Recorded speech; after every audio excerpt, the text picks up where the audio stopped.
ایک سبق آموز حکایت۔ سونے کی اینٹ۔ ایک پارسا کو سونے کی اینٹ کہیں سے مل گئی۔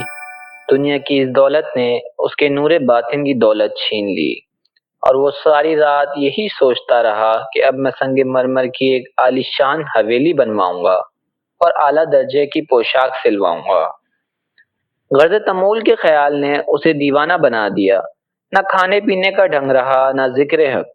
صبح کو اسی خیال میں مست جنگل میں نکل گیا۔ وہاں دیکھا کہ ایک شخص ایک قبر کی مٹی گوندھ رہا ہے تاکہ اس سے وہ اینٹیں بنائے۔